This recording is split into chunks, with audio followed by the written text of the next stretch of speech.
এই চারটি সংজ্ঞা দিয়ে আমরা ভগবান রাজনীশকে পরীক্ষা করে দেখব সে আসলে সর্বশক্তিমান ঈশ্বর কি না।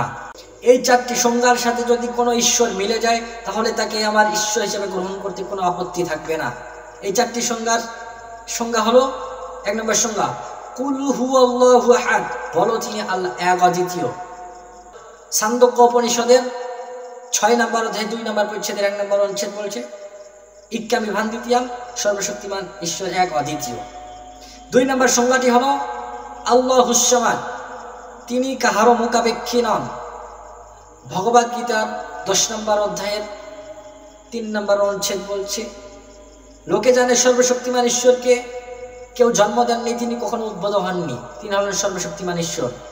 3 নম্বর সংজ্ঞা লাম ইয়ালিদ ওয়া লাম ইউলাদ, তিনি কাউকে জন্ম দেননি, কারো কাছ থেকে জন্ম নেননি।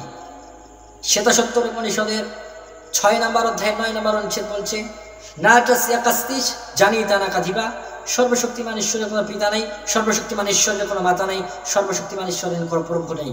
4 নম্বর সংজ্ঞা বলছে ওয়ালাম ইয়াকুল লাহু কুফুয়ান আহাদ, তাহার সমতুল্য কেউ নেই। শ্বেতাসত্তর উপনিষদ এর 4 নম্বর অধ্যায়ের 19 নম্বর অনুচ্ছেদ বলছে না তাস্যা প্রতিমা আস্তি, সৃষ্টিকর্তার কোনো প্রতিমা নেই, ভাস্কর্য নেই, তাহার সমতুল্য কেউ নেই।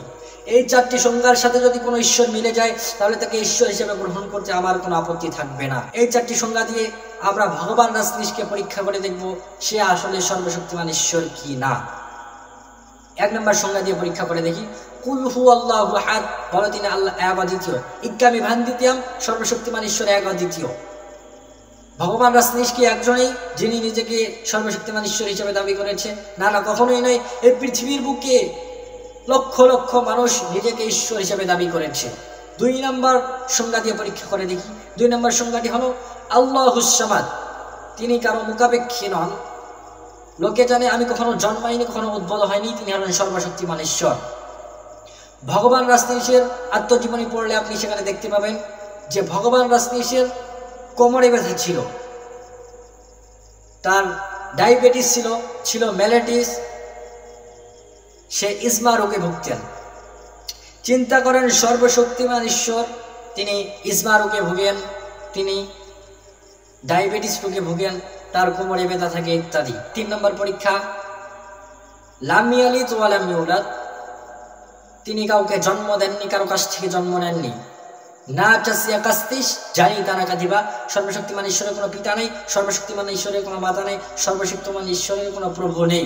ভগবান রাজনীশের আত্মজীবনী পড়লে আপনি দেখতে পাবেন সেখানে লেখা হয়েছে যে ভগবান রাজনীশ ভারতের উত্তর প্রদেশে জন্মগ্রহণ করেছেন, তার পিতাও ছিল, মাতাও ছিল। সে 1931 খ্রিস্টাব্দে জন্মগ্রহণ করেছেন। ভগবান রাজনীশ তিনি 1981 সালে আমেরিকায় যান, সেখানে গিয়ে তিনি তার অনেক ভক্ত গড়ে তোলেন। অতঃপর আমেরিকার সরকার ভগবান রাজনীশকে গ্রেফতার করে। ভগবান রাজনীশ আমেরিকার সরকারের প্রতি একটি অপবাদ দেয়, তিনি তার উপর নালিশ করেন যে আমেরিকার সরকার ভগবান রাজনীশকে স্লো পয়েজিং করেছে। চিন্তা করেন সর্বশক্তিমান ঈশ্বরকে স্লো পয়েজিং করা হয়েছে। 4 বছর পরে 1985 সালে ভগবান রাজনীশ আমেরিকা থেকে ভারতের পুনায় চলে আসেন। বর্তমান আপনি দেখতে পাবেন সেখানে লেখা হয়েছে অশ্ব কমিউনিয়ন। সেখানে গেলে আপনি দেখতে পাবেন তার সমাধির উপর লেখা হয়েছে যে ভগবান রাজনীশ তিনি কখনো জন্মেননি, কখনো মরেননি, তবে এই পৃথিবী ঘুরে ঘুরে দেখার জন্য তিনি এসেছেন। কিন্তু তার অনুসারীরা এটা সেখানে লিখতে ভুলে গেছে যে ভগবান রাজনীশকে 21টি দেশ তাকে ভিসা দিতে নিষেধ করেছে। চিন্তা করেন সর্বশক্তিমান ঈশ্বর এই পৃথিবীকে ঘুরে ঘুরে দেখার জন্য তার ভিসার প্রয়োজন পড়বে। 4 নম্বর পরীক্ষা, সেখানে বলা হয়েছে ওয়ালাম ইয়াকুল লাহু কুফুয়ান আহাদ, তাহার সমতুল্য কেউ নেই।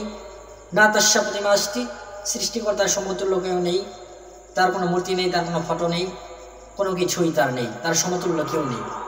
ভগবান রাজনীশের আমরা জানি তার 2টি হাত ছিল, তার কান ছিল, তার চোখ ছিল, নাক ছিল, মুখ ছিল, সে খাবার খেত।